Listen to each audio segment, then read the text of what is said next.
अगर हिंदी में अभी तक कुछ नहीं पढ़े हो तो ये वीडियो पूरा देख लो, आपको यहाँ से 70 नंबर तक मिल जाएंगे।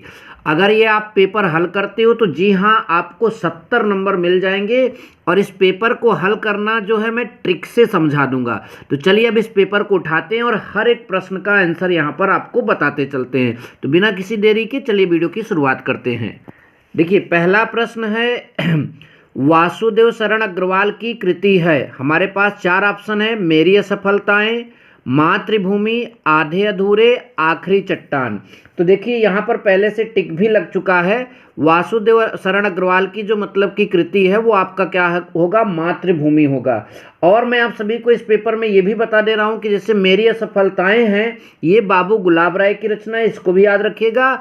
आधे अधूरे जो है वो राकेश मोहन की रचना है और आखिरी चट्टान भी राकेश मोहन की रचना है। ठीक, चलिए अब इसके मतलब कि अगले पेज का आंसर जल्दी से देखते हैं। हमारा यहाँ पर जो है आगे लिखा निम्न में से हजारी प्रसाद की रचना नहीं है। तो देखिए आपका बिल्लेश्वर बकरीहा जो है ये हजारी प्रसाद की रचना नहीं है, ये बात आप ध्यान दीजिएगा। आप कहेंगे कि ये किसकी रचना है, तो यह सूर्यकांत त्रिपाठी निराला का एक व्यंग्यात्मक उपन्यास है। तो बाकी जितनी भी हैं वो सब हजारी प्रसाद की रचनाएं हैं। आगे हम बात करेंगे यहाँ पर निम्नलिखित में से प्रोफेसर जी सुंदर रेड्डी की रचना है। तो इसका सही जवाब होगा मेरे विचार प्रोफेसर जी सुंदर की रेड्डी की रचना है। और अगला जो है सूरज का सातवां घोड़ा धर्मवीर भारती का।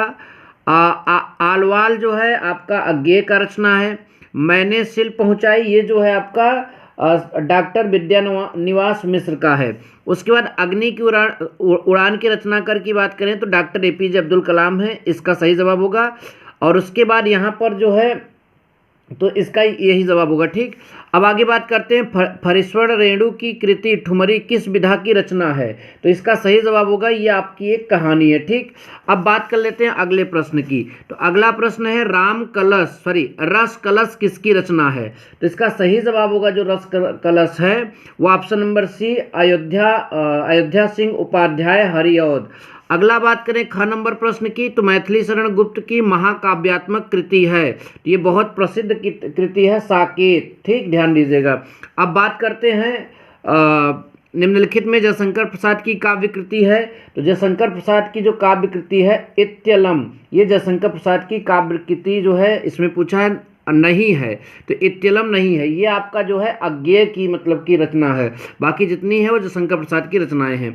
अब बात करते हैं सुमित्रानंदन पंत को सोवियत लैंड नेहरू पुरस्कार किस कृति पर मिला। तो इसका जो सही जवाब होगा वो आपका ऑप्शन नंबर बी लोकायतन। ठीक, इस पर मिला था। यहाँ पर जो है इन दोनों पर टिक लगाया गया जो कि गलत है, यहाँ लोकायतन होगा। अब बात कर लेते हैं अगले प्रश्न की। निम्नलिखित में सच्चिदानंद हीरानंद वात्स्यायन का काव्य संकलन है। तो इसका सही जवाब होगा हरी घास पर क्षण भर। तो अब ये आपके 10 प्रश्नों के जवाब हो गए। अब आइए अगला मतलब कि यहाँ पर जो है आपके 10 नंबर का क्वेश्चन मैं ट्रिक से यहाँ पर आपका करा देता हूँ। यहाँ पर देखिए लिखा है भूमि का निर्माण देवों ने किया है, वो अनंत काल से है। तो इसमें हमारे पास कितने मतलब कि प्रश्न है, इसमें हमारे पास जो है कुल 5 प्रश्न है। इसमें से हमें सभी का जवाब देना और 2-2 नंबर का प्रश्न है। भूमि का निर्माण किसने और कब से किया, तो पहले से लिखा है भूमि का निर्माण देवों ने किया और वह अनंत काल से है। तो आप इसका उत्तर लिख सकते हैं भूमि का निर्माण अनंत काल से देवों ने मतलब कि किया है। यह पृथ्वी सच्चे अर्थों में किसकी जननी है। तो इसका यहाँ लिखा है यह पृथ्वी सच्चे अर्थों में समस्त राष्ट्रीय विचारधाराओं की जननी है। अब पार्थिव और आद्योपांत का अर्थ यहाँ पर स्पष्ट करना। देखिए पार्थिव का मतलब होता है, ध्यान दीजिएगा, पृथ्वी से संबंध रखने वाला। और आद्योपांत, आद्य मतलब शुरू, उसके बाद पांत मतलब कि यहाँ पर अंत, तो शुरू से अंत तक इसका अर्थ हो जाएगा। अब आगे यहाँ पर रेखांकित अंश की व्याख्या करना। लिखा है जो राष्ट्रीयता पृथ्वी के साथ नहीं जुड़ी है वो निर्मूल होती है। इसका अर्थ क्या होगा, इसके अर्थ को बताने से पहले आप सभी लोग लिखोगे कि प्रस्तुत गद्य पंक्तियों में लेखक का कथन है कि जो राष्ट्रीयता मतलब राष्ट्रीय विचार जो है या विचारधारा पृथ्वी से संबद्ध नहीं होती है वो निर्मूल मतलब उसका कोई आधार नहीं होता है, वो आधारहीन होती है। तो आप यहाँ पर लिख सकते हैं जो राष्ट्रीयता जो है पृथ्वी से या राष्ट्रीय विचारधारा पृथ्वी संबद्ध नहीं होती है वह आधारहीन होती है और उसका अस्तित्व अल्प समय में ही समाप्त हो जाता है। आगे लिखा है राष्ट्रीयता की जड़ें पृथ्वी में जितनी गहरी होंगी उतना ही राष्ट्रीय भावों का अंकुर पल्लवित होगा। तो इसका अर्थ होगा कि वस्तुतः हम पृथ्वी के गौरवपूर्ण अस्तित्व के प्रति जितना सचेत रहेंगे उतनी ही हमारी राष्ट्रीयता जो है बलवती होने की संभावना रहेगी। राष्ट्रीयता का आधार जितना सशक्त होगा, राष्ट्रीय भावनाएं भी उतनी ही विकसित होंगी। अब आगे लिखा है उपर्युक्त गद्यांश के पाठ का शीर्षक और लेखक का नाम। तो राष्ट्र का स्वरूप पाठ का शीर्षक है और लेखक का नाम है वासुदेव शरण अग्रवाल। अब बात करें आगे, अगला जो है भगवान बुद्ध ने मार्ग विजय के बाद बैरागियों की एक पलटन खड़ी कर दी। ये आपका पैरा है। तो इसमें आपका यहाँ क्वेश्चन है कि भगवान बुद्ध ने मार्ग विजय के बाद क्या किया। तो जाहिर सी बात है बैरागियों की एक पलटन खड़ी कर दी। बोधिसत्वों का शिरोमणि कौन बन गया। तो इसमें आप जरा ध्यान से पढ़ेंगे तो बोधिसत्वों के शिरोमणि कौन बन गया, यहाँ पर वज्रपाणि नामक देवता। तो इसका सही जवाब होगा कि बोधिसत्वों का शिरोमणि यक्षों के वज्रपाणि नामक देवता बन गए। उसके बाद बोधिसत्व और अभिसार का अर्थ। बोधिसत्व का मतलब होता है सत्व के लिए प्रबुद्ध, मतलब शिक्षित, और अभिसार का मतलब होता है आगे बढ़ना या प्रिय से मिलने जाना। आगे लिखा है रेखांकिक अंश की व्याख्या। तो यहाँ पर लिखा है उन दिनों श्री सुंदरी साधन तत्पराणाम योगस्य भोगश्च करस्थ एव की महिमा प्रतिष्ठित हुई। तो इसका जो अर्थ होगा, प्रस्तुत पंक्तियों में लेखक कहता है कि योग और भोग उन लोगों के हाथ में है जो श्री सुंदरी के साधनों के प्रति समर्पित हैं। अब यहाँ पर इसका आप पूछोगे कि उपर्युक्त मतलब गद्यांश के पाठ और शीर्षक और लेखक का नाम। तो इस गद्यांश के पाठ का नाम जो है वो अशोक के फूल, और ये जो लेखक हैं वो आपके जो हैं डॉक्टर हजारी प्रसाद द्विवेदी हैं। अब बात करेंगे आपका अगला जो है चौथा नंबर प्रश्न, ये बड़ा इंपॉर्टेंट है। चौथा नंबर आपका प्रश्न है मेरे प्यारे नौ जलद से कंच नेत्र वाले। ठीक, तो इसमें पहला प्रश्न लिखा गया है कि संदेश प्रेषिका में नौ जलद से कंज से नेत्र वाले शब्द किसके लिए प्रयोग किया मतलब कि गया है। तो ये शब्द किसके लिए प्रयोग किया गया, तो इसका सही जवाब होगा भगवान श्री कृष्ण के लिए प्रयोग किया गया है। उसके बाद ख नंबर मधुबन जाकर किसने कोई संदेश नहीं भेजा। तो मधुबन गया कौन था, मतलब कि जाहिर सी बात है भगवान श्री कृष्ण। तो मधुबन को छोड़कर जाने के बाद जो है यहाँ पर भगवान श्री कृष्ण जो है कोई संदेश नहीं भेजा। उसके बाद अगला आपका है बावली और अल्प शब्दों का अर्थ लिखिए। तो देखिए बावली का अर्थ होता है पागल और अल्प का अर्थ होता है थोड़ा, ये तो आपको मालूम होगा। अब आगे लिखा है रेखांकित अंश की व्याख्या कीजिए। तो यहाँ से देखिए यहाँ तक आपका रेखा खींची गई है। ज्यों ही मेरा भवन तज तू अल्प आगे बढ़ेगी, शोभावली सुखद कितनी मंज कुंजें मिलेंगी। तो इसका अर्थ होगा राधा पवन रूपी दूती को अपनी विरह व्यथा सुनाते हुए कहती हैं, जब से मेरे प्राण प्रिय नए बादलों के समान श्याम वर्ण कमल से नेत्र वाले श्री कृष्ण मथुरा गए हैं, तब से ना वे मधुबन लौट कर आए और ना ही कोई संदेश भेजा। तो यहाँ पर इस चीज़ का अर्थ हो जाएगा। अब आपके पास यहाँ पर आगे लिखना होगा पद्यांश से संबंधित कविता का शीर्षक और रचयिता का नाम।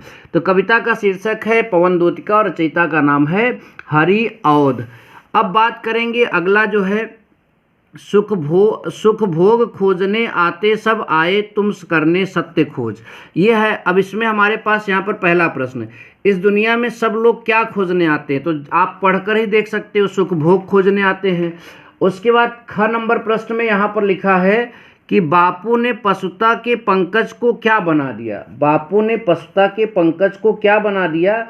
तो चेतना अहिंसा नम्र ओज से भर मानवता का सरोज बना दिया। देखिए यहाँ पर लिखा होगा मानवता का सरोज बना दिया। ठीक, ध्यान दीजिएगा। तो तुमने मानवता का सरोज लिखा है ना, पशुता का पंकज बना दिया, तुमने मानवता का सरोज। उसके बाद स्पर्धा और अहिंसा शब्द का अर्थ। देखिए स्पर्धा का मतलब होता है प्रतियोगिता और अहिंसा का मतलब होता है, जाहिर सी बात है, किसी भी प्राणी को तन मन कर्म वचन और वाणी से कोई नुकसान ना पहुंचाना। ये अहिंसा शब्द का अर्थ हो जाएगा। फिर उपर्युक्त पद्यांश संबंधित कविता का शीर्षक तथा रचयिता के नाम। तो देखिए कविता का शीर्षक है बापू के प्रति, क्योंकि यहाँ बापू के लिए ही बोला गया है, और रचयिता का नाम है सुमित्रा नंदन पंत। अब देखिए यहाँ पर आपका जो है इन तीनों का आप जो है क्या कहते हैं साहित्यिक परिचय याद कर लीजिएगा, क्योंकि इसमें से एक आपका ज़रूर फंस जाएगा।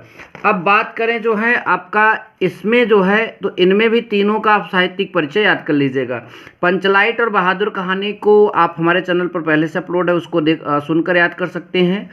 उसके बाद जो है ये आपके ज़िले वाइज डिसाइड करता है। देखिए प्रयागराज के अगर आप हैं, जहाँ से हम हैं, तो वहाँ पर आपका ये लिखा जाएगा आलोक वृत्तखंड का। यहाँ पर गांधी जी के चरित्रांकन की व्याख्या करनी होगी या सप्तम सर की व्याख्या कथा वस्तु लिखना होगा। ठीक, अब आ जाते हैं आगे संस्कृत व्याकरण में। तो यहाँ पर ये गद्य दिया गया है, अब संस्कृतस्य साहित्यम सरसम, तो इससे पता चल जाएगा कि कौन से पाठ से है। तो जाहिर सी बात है ये पाठ का नाम है संस्कृत भाषायाः महत्वम। तो आप लिख सकते हो इसका संदर्भ प्रस्तुत मतलब कि संस्कृत गद्यांश हमारी पाठ्य पुस्तक संस्कृत दिग्दर्शिका के संस्कृत भाषायाः महत्वम नामक शीर्षक से लिया गया है। ठीक, अब यहाँ पर इसमें ये भी बता सकते हो जिसमें संस्कृत भाषाओं की विशेषताओं का वर्णन किया गया, आप प्रसंग में डालकर लिख सकते हो। अब देखिए अनुवाद कितना सरल होता है। यहाँ पर लिखा है संस्कृत साहित्यम सरसम, मतलब संस्कृत साहित्य सरल तथा यहाँ पर सरसम लिखा सरल, व्याकरणस्य सुनिश्चितम, मतलब इसका व्याकरण जो है सुनिश्चित है। तस्य गद्य पद्य च लालित्यम, इसका मतलब इसके गद्य पद्य लालित्य, उसके आगे लिखा है भाव बोध सामर्थ्यम, मतलब कि भावों का बोध कराने की क्षमता और अद्वितीय श्रुति माधुर्य है। तो जो आगे लिखा है उनका यहाँ पर अर्थ हो जाएगा। अब आगे लिखा है किम बहुना। ठीक, इसके आगे क्या लिखा है किम बहुना। बहुना मतलब क्या होता है अधिक, किम मतलब क्या अधिक क्या कहें। उसके आगे लिखा है चरित्र निर्माणार्थम, इसका अर्थ होता है कि इसके आगे क्या कहें। ठीक, चरित्र निर्माण जैसी उत्तम प्रेरणा संस्कृत साहित्य ही देता है। देखो आगे लिखा होगा ना यहाँ पे सत प्रेरणा संस्कृत यहाँ पर ददाति, तो इसका मतलब संस्कृत ही मतलब कि देता है। आगे अगर हम बात करें इसमें तो आपका वैसा अन्य कोई साहित्य नहीं, इसके आगे का अर्थ हो जाएगा और मूलभूत मानवीय गुणों जैसा विवेचना संस्कृत साहित्य में ही मिलता है। तो ऐसे आप इसका भी मतलब की व्याख्या कर सकते हैं। और इस पाठ का नाम अगर हम यहाँ पर आपको बताएं तो इस पाठ का जो नाम है वो आपका जो है महामना मालवीय है। अनुवाद आप इसका देखकर कर सकते हो। श्लोक का आपको दोनों का बता देते हैं, बहुत ही सरल श्लोक का है। ठीक, इसमें लिखा है ना में रोचते भद्रम ओलकस्य विसेचनम, तो इसका संदर्भ होगा प्रस्तुत श्लोक हमारी पाठ्य पुस्तक जातक कथा के ओलक जातकम शीर्षक से उद्धृत है। और इसका अनुवाद तुम लोगों को इस उल्लू को राजा बनाना मुझे बिल्कुल ठीक नहीं लगता। इस समय के क्रोधहीन मुख को ही देखो, क्रुद्ध होने पर यह कैसा विकृत हो जाएगा। ठीक, उसके बाद ना चौरहार्यम ना राजहार्यम, तो ये बहुत अच्छा श्लोक है। इसका मतलब कि संदर्भ होगा प्रस्तुत मतलब कि संस्कृत श्लोक हमारी पाठ्य पुस्तक संस्कृत दिग्दर्शिका के सुभाषित रत्नानि नामक पाठ से लिया गया है। और इसमें लिखा है कि विद्या रूपी धन को जो है वो सभी में श्रेष्ठ होता है, क्योंकि उसे ना कोई चुरा सकता है, ना ही राजा छीन सकता है, ना ही इसे भाई बांट सकता है, और ना ही ये बोझ बनता है। इसके नृत्य व्यय करने पर भी इसमें निरंतर वृद्धि होती रहती है। अब आ जाते हैं बड़े सरल सरल प्रश्न हैं। यहाँ पर मुहावरा अधजल गगरी छलकत जाए, तो इसका अर्थ क्या होता है सीमित ज्ञान होने पर भी अधिक ज्ञानी होने का आडंबर करना। ठीक, तो इसका अर्थ हो जाएगा, वाक्य प्रयोग आप कर लेंगे। कलई खुलने की बात करते हैं, भेद प्रकट हो जाना। ठीक, और उसके बाद पानी पानी होना मतलब लज्जित होना, शर्मसार होना। उसके बाद आम के आम गुठलियों के दाम मतलब दोहरा लाभ यहाँ पर। ठीक, अब बात करते हैं आपका संधि, तो इसी में नीचे क्वेश्चन है संधि। कविंद्र का जो अर्थ हो जाएगा कवि धन इंद्र हो जाएगा, तो इसका जवाब है ऑप्शन नंबर सी में जो है ये वाला आपका सही हो जाएगा। ठीक, तो आगे बात करते हैं देवेश का जो है देवधन ईसह, तो देवधन ईसह आपका ऑप्शन नंबर ए ही है। तीसरा नाविका का जो है इसका ऑप्शन नंबर डी नवधन इकह। उसके बाद आत्मनो की बात करें तो जो आत्मनो है वो आपका ब नंबर खष्टी विभक्ति द्विवचन। नामने की बात करें तो इसका सही जवाब हो जाएगा चतुर्थी विभक्ति एक वचन, ऑप्शन नंबर ब। अब देखिए अभिराम और अविराम का अगर हम यहाँ पर अर्थ आपको बताएं, अभिराम और अविराम, तो ऑप्शन नंबर सी जो है लगातार और सुंदर सही हो जाएगा।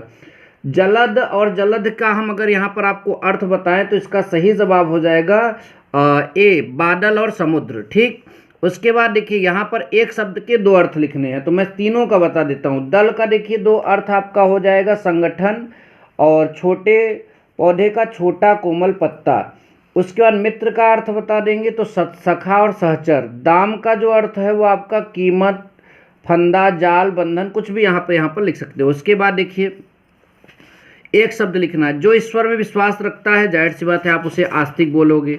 उसके बाद जो गलत कार्य करने के लिए हट करे उसे आप क्या बोलोगे, तो जो गलत कार्य करने के लिए हट करेगा उसे आप ऑप्शन नंबर बी मतलब दुर्ग्रही बोलोगे, दुराग्रही। अब आपके पास है वाक्य को शुद्ध करना, तो पहला यहाँ पर जो आपका वाक्य दिख रहा है कि किन्हीं दो वाक्यों को शुद्ध करिए। पहला ये है, यह पद्यांश नौका विहार कविता से संग्रहित है, तो यहाँ से के बजाय में हो जाएगा, नौका विहार कविता में संग्रहित है। क्या मेरा तौलिया सूख गया, इसमें क्या आपको सही करना है, क्या मेरी तौलिया सूख गई, इसका सही जवाब आपका ये हो जाएगा। ठीक, उसके बाद तुम मेरे से मत बोलो, इसका जो सही होगा तुम मुझसे मत बोलो। निरपराध को दंड नहीं देना चाहिए, इसका सही जवाब हो जाएगा इस निरपराध को मतलब निरपराधी है तो इसका सही जवाब हो जाएगा निरपराध को दंड नहीं देना चाहिए। उसके बाद इन सब की परिभाषा लिख लीजिएगा और यहाँ पर एक लेटर आएगा और आपको जो निबंध है वो इन टॉपिक पर लिखना है। वीडियो अच्छा लगा तो वीडियो को लाइक ज़रूर करें। Thank you so much. जय हिंद, वंदे मातरम।